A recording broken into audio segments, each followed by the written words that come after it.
Hello and welcome to Chess with Simon. I'm Simon.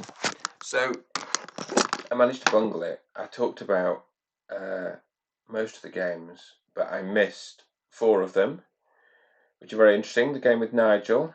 So Nigel took on c6.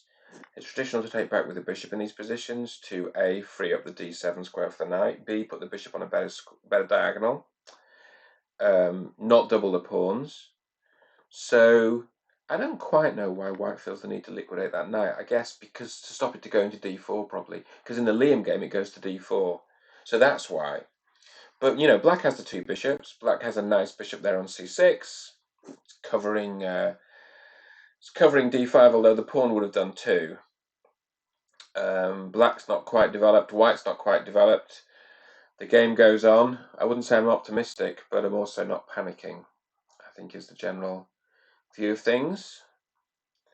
Game against Keith, I played bishop e3, basically firstly because it's covering the c5 square, but I think also because after knight c5 you can play knight d2 and you're not blocking, you're defending the e pawn, you're not blocking in the bishop has moved from c1, so it's quite harmonious. And also this battery then covers the g4 square, so there's no knight g4 to pick off the bishop, so all the pieces kind of work together smoothly and harmoniously. So I think after knight c5, I suppose what I would do is, if knight c5 were played, I'd play knight d2. Exactly. So basically then, you know, everything's working together nicely. That's the general idea. We believe in harmony. This one, Liam, it's another one of these ones. I think maybe I'm avoiding the Liam and Nigel games because I'm so scared of all of this. But basically, here, we've decided to go knight d4. And it's plausible. I mean, well, this bishop's now attacked twice. Probably take here.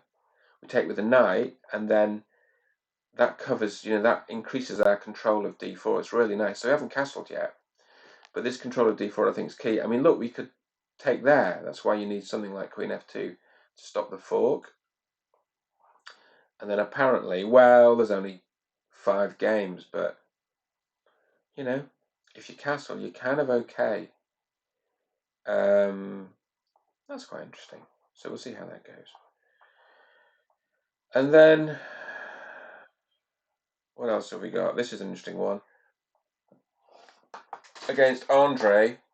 So the basic concept here is I've gone knight e8 with a view to going f5, perhaps with a view to going bishop f6.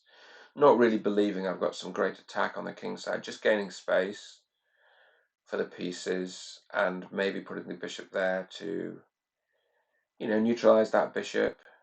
And because I don't quite understand how else black's going to improve the position. I mean, I suppose you could just develop a bishop to like there, but why? Yeah, so I think knight e8, the knight's not going to stay there forever, but the knight could go via c7. You know, it doesn't have to go back to f6. And then just f5 to gain some space.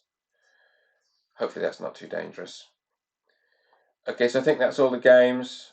I hope you've enjoyed it. I've enjoyed it. Look forward to seeing you all soon.